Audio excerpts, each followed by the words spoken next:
Good morning, and welcome to another expletive deleted episode of Diatribes from the Voice of Doom. Now here's your inexplicable and inexcusable host, Voice of Doom.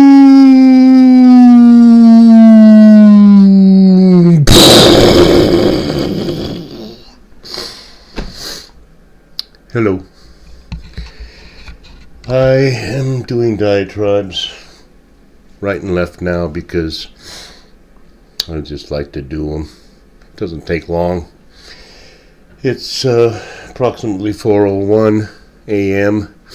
Monday morning. It's my only day off, and I like to cram as much in there as I can. So I will do a diatribe and then post it and go to bed.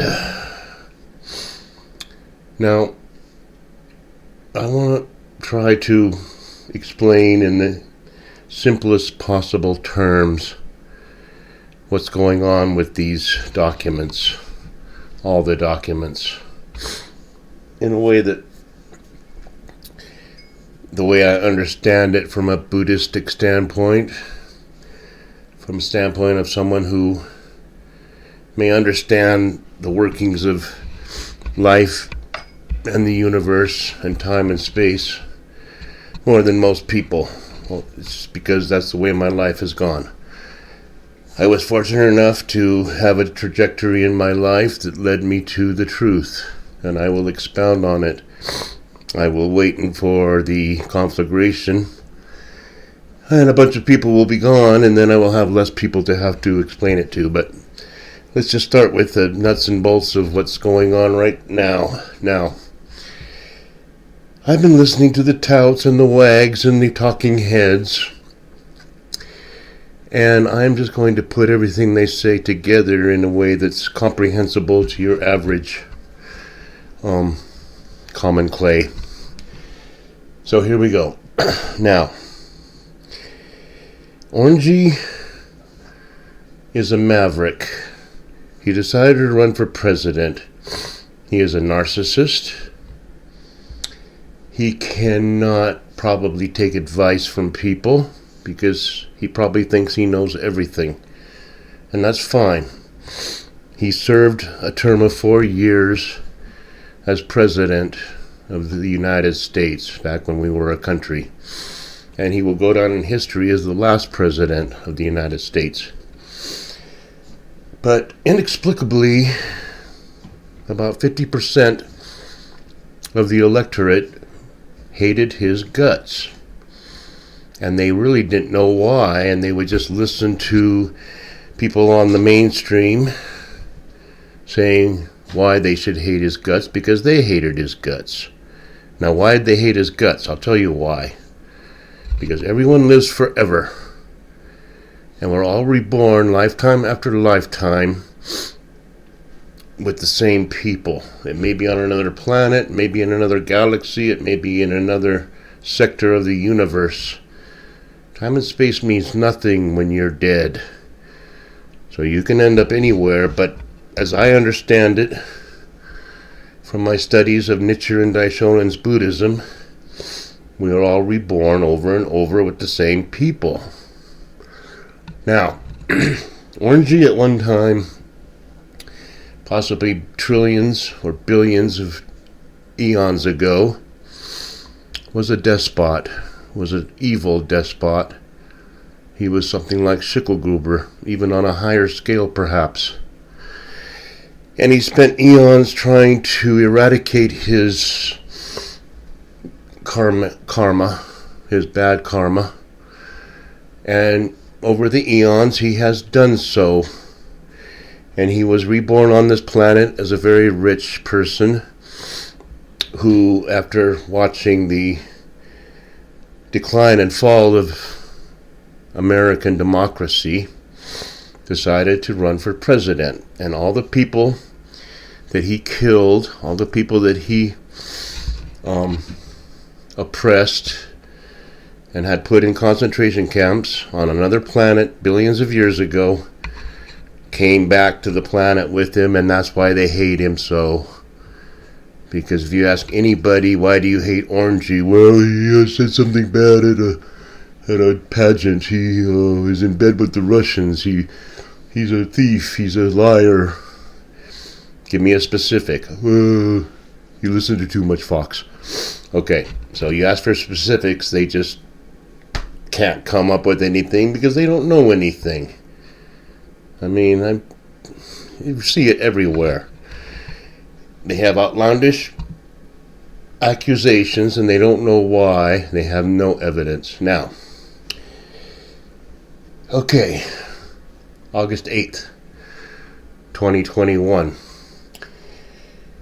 The powers that be and the common mainstream clay of the government realize that Orangey's going to try to make a comeback a la Grover Cleveland and try again to get another term after Petri dish somehow managed to pull out a victory through various malfeasance and lying and just a total insult, total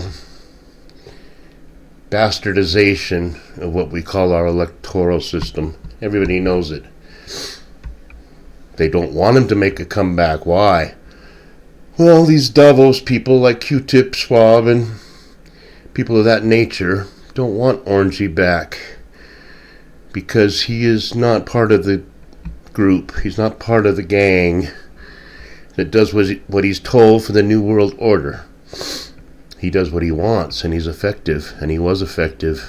He's a very good president. I'm going to say it right now.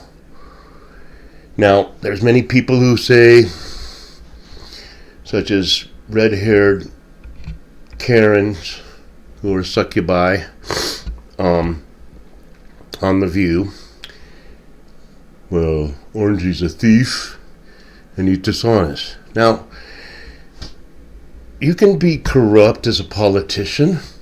You can try to get sop money. You can try to get money through your influence, such as Petri dish has done. But it doesn't stand to reason to me that if I had $5 or $6 billion that I would start messing around trying to pull off some scam to get $1 million. It doesn't make sense. I'm going to put my whole reputation and my life and my freedom on the line to get an extra $1 million, which is chicken feed to me. It's just inconvenient. So all these people that have lambasted Orangey as someone who's just out for himself to get more money, it doesn't make sense. You can only have so much money. You can have 10 billion, you can have 80 billion. But once you get to that point, why do stupid things to try to get $1 million or $2 here and there? Doesn't make sense. And as the truth comes out, dribbles out, drip, drip, drip, we realize that the system, the establishment, who are now very liberal and very idiotic, have worked tirelessly to slander and libel the last, and I mean final, president. He's a Russian agent. I didn't see any evidence of that. He called somebody in Ukraine to try to fix the election because he wanted Petri dish, the prosecutor, to be fired because Petri... All right, we all know that story. So August 8th. Here's everything in a nutshell, in a timeline that everyone can understand. Presidents have documents. They have classified documents. They are allowed to declassify those documents. Now, whether or not the documents that Orangey had in his very secure enclave compound at Mar-a-Lago remains to be found out, whether, they had top secret information that he had no right to have, that he has the right to have and can declassify at any time. So the Justice Department and the archives said we know you have those documents, so we would like you to put them in a safe place and lock it. And Orangey said yes. And they said, we are going to want them at some time in the future. And Orangey said, well, we'll discuss that and have litigation and court procedures in order to decide whether or not you'll have them or not. Because the first half-white president has millions of documents in his library. And R.R. the Gipper has millions of documents in his library. So let's not talk about, oh, you can't have them. Okay.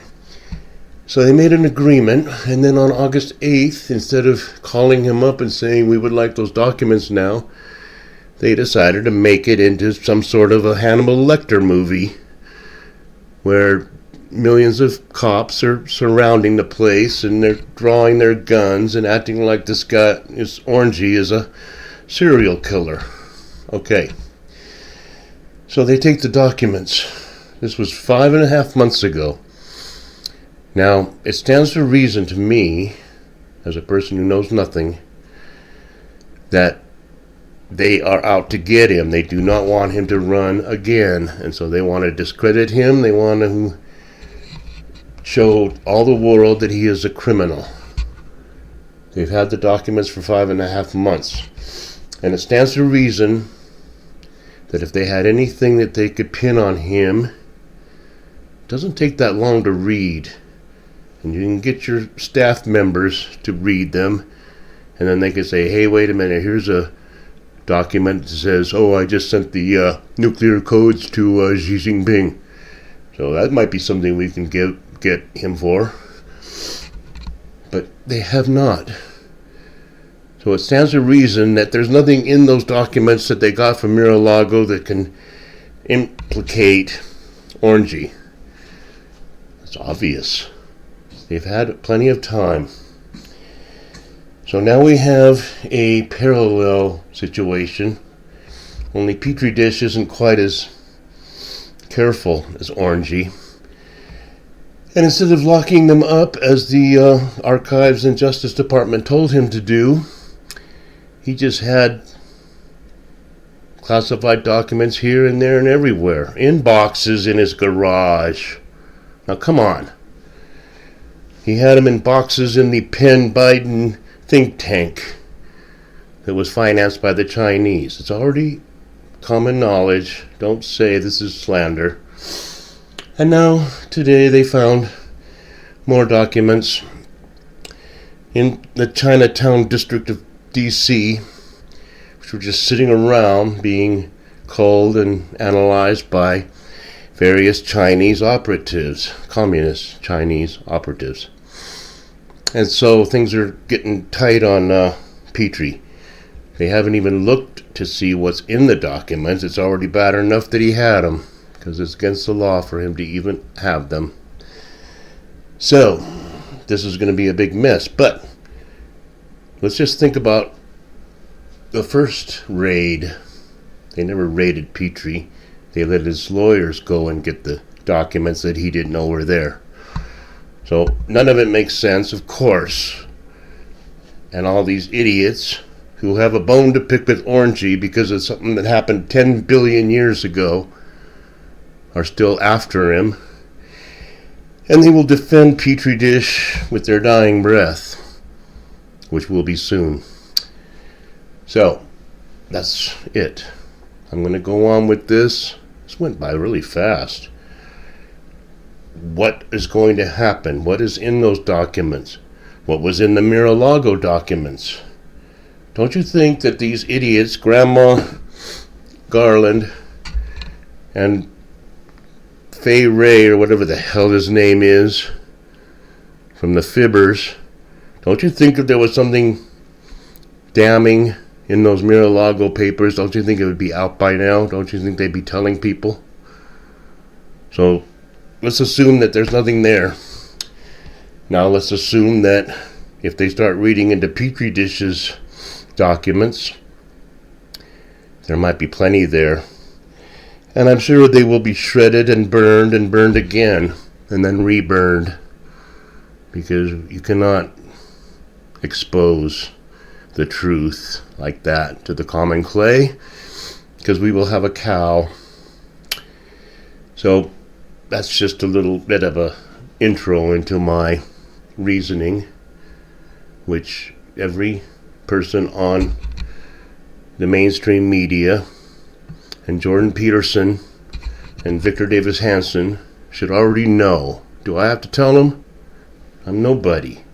Why do I have to tell them this? So it's all obvious, and I've explained why, and I will delve more into it. I just wanted to get this out as a kind of a preamble, and I will continue with my brilliance, and then I will probably be canceled. They will probably find me face down in a river up in the Sierra Nevada mountains. But I'll just do it while I can and enjoy it. I hope you learned something, and I hope this was something that makes sense to you, and we'll talk about it more later. So thanks, everybody. Oh, and thanks, Nick, for your comments. I really appreciate it.